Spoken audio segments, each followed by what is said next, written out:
려고 하는데요. 건강보건상식. 네.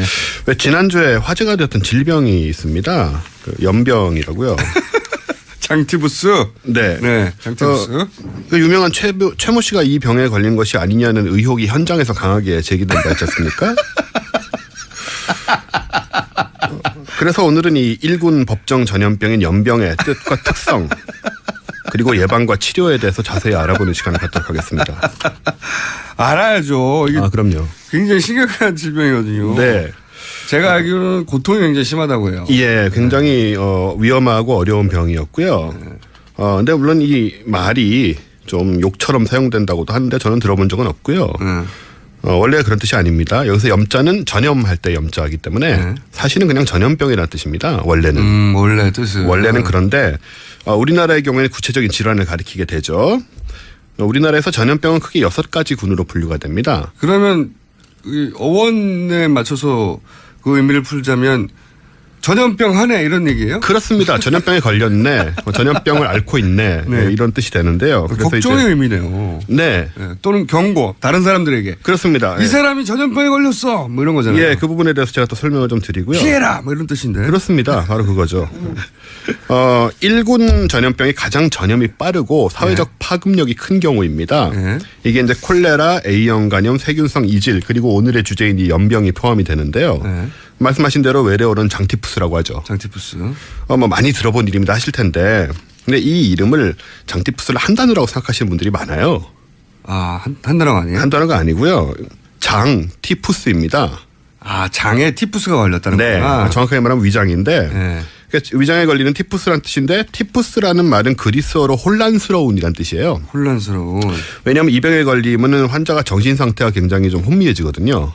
그렇군요. 실제로 그렇습니다. 네. 안 걸려봐가지고 열이 굉장히 올라가나 보죠. 예, 그래가지고 혼미해져서 붙은 이름이고요. 그래서 이제 한자어하고 이제 서양말이 뒤섞인 뭐 돈가스 같은 그런 식의 단어라고 생각하시면 되고요. 이 병을 일으키는 원인균은 살모넬라균. 네. 장이 한자고 티푸스가 이제 그리스어죠. 그래서 결합된. 네네. 이게 장티푸스라고 하는 그 외국에서 만들어낸 그런 것 같잖아요. 네, 뭐 병명인 줄 알았어요. 장 프랑스어 같기도 하고. 네. 아닙니다. 장 프랑스. 장이 걸린 질병인가? 그렇죠. 네. 이 살모넬라 균에 감염이 되는데요. 살모넬라 중에 한 종류의 살모넬라 타이피균이라는 게 있어요.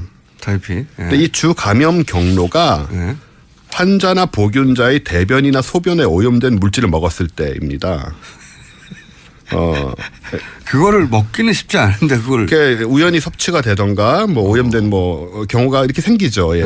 그래서 일단 연병에 감염이 된 경우에는 불결한 생활이나 좀 이상한 생활을 하고 있는 게 아닌가 의심해 봄직하죠.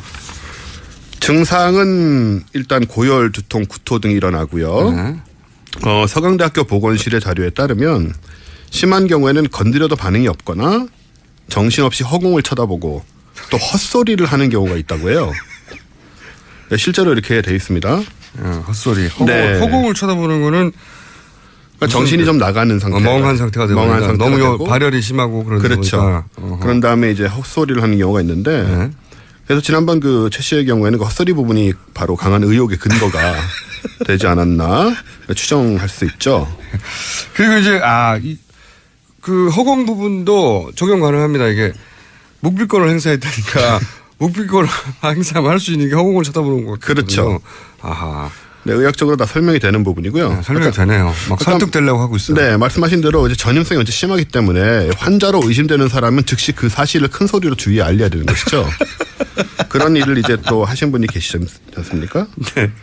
그러니까 처음에 이 말이 유통되고 사람들한테 굳어지게 됐을 그 유래를 찾아보면 저 사람이 그때 당시에는 전염병에 걸리면 큰일 나는 거니까요. 네. 사망 치사율이 굉장히 높았으니까. 그렇죠. 저 사람이 전염병에 걸렸다라고 외쳐서 나머지들에게 그 근처에 가지 마라. 주의하라고 하는 경고성 구호였네요, 진짜. 그렇습니다. 그래서 우리가 모든 걸 이렇게 과학적으로 좀 봐야 되는 거고요. 또 합병증으로 특이한 부분은 간이 커지는 증세가 있습니다. 간하고 비장이 이렇게 확대가 되기 때문에 아무래도 거기에 따른 어떤 변화들이 생길 수 있고요. 아프겠네요. 굉장히 아프다고 해요. 네.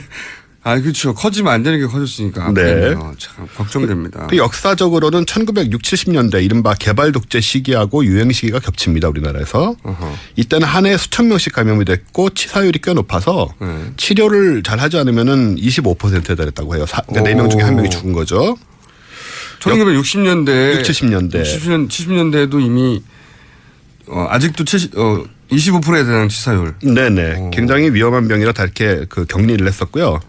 역사적으로 삼국 사기에서부터 기록이 남아 있고 조선시대 중종 19년인 1524년에 대유행을 했다고 중종실록에도 남아 있습니다. 연명이. 네. 이번 경우에 보시다시피 요즘도 환자가 생기고 있고요. 이제 예방과 치료에 대해서 알아봐야 될 텐데요. 예방과 치료에 중요하죠. 역시 서강대학교 보건실의 자료에 의하면 일단 생활 환경을 청결하게 하는 것이 무척 중요합니다. 아까도 말씀드렸다시피 분뇨에 의해 전염이 되기 때문인데요. 요즘은 근데 과거처럼 수세식도 아니고, 네.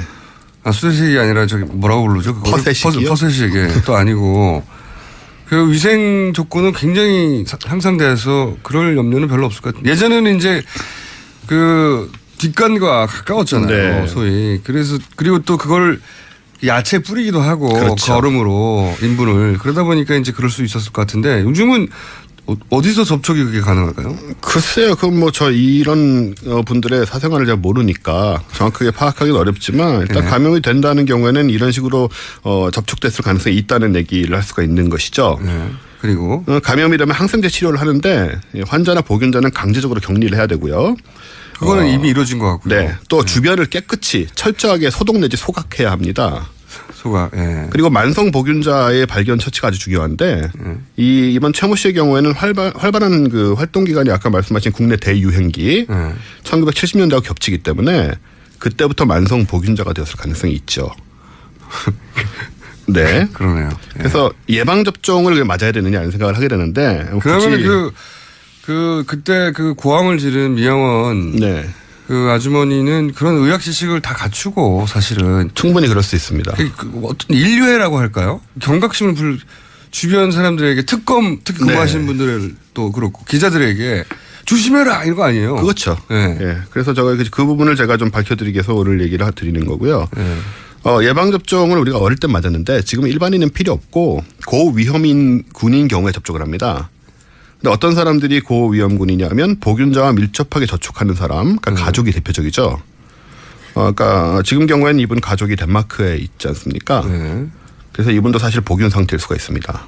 주사 맞아야 된다. 그래서 빨리 현지 보건 당국이 역학 검사를 해서 덴마크 검찰에 알려주시면 될 것 같아요. 네, 보균 및 발병 여부를 확인하고 치료를 위해서 국내 송환을 하는 것이 필요하지 않나 그런 결의를 드리고요.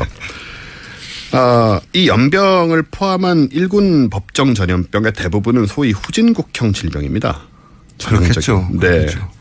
당연히. 그래서 이제 깨끗하고 아까 말씀 지적하셨지만 깨끗하고 시스템이 갑자기 생각나는 게 대통령이 변기를 그래서 그렇게 교체하려고 그랬을까요? 이 질병에 대한 정보가 있었던 거야. 그럴 수 있죠. 가까운 사람이 굉장히 갑자기 이해가 가네요. 네. 그렇다면 저는 대통령 편입니다.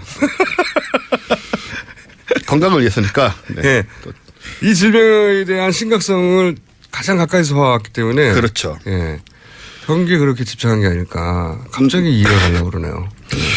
네. 어쨌든 이 후진국형 질병이다 보니까 깨끗하고 시스템이 잘 정비된 나라의 경우는 잘 발발하지 않는 병입니다. 그래서 우리가 빨리 이번 치료. 이 예. 거울을 삼아서 지금 30초밖에 안 남았으니까 치료는 어떻게 합니까? 항생제로 하는데 네. 네, 요즘은 잘 낫습니다. 다만 치료를 받아야 되는 것이죠. 격리 수용되고. 네. 얼마 정도 격리가 필요합니까? 보균이 오래된 경우에는 2년 동안 관찰을 해야 되고요. 관찰을 2년. 네. 이런 경우에는 지금 좀 지적이 된 만큼 우리 보건당국에서 좀 확실하게 좀 지금 그러면 그 구치소에 있는 것은 굉장히 인본주의적인 처사네요. 네, 독방에 있어야 되고요. 네. 또 화장실 같은 거를 다 다른 사람하고 따로 써야 되기 때문에 독방에 이렇게 격리되는 것이 본인을 위해서나 이제 나를 여기까지 하죠 그냥. 네. 알겠습니다. 지금까지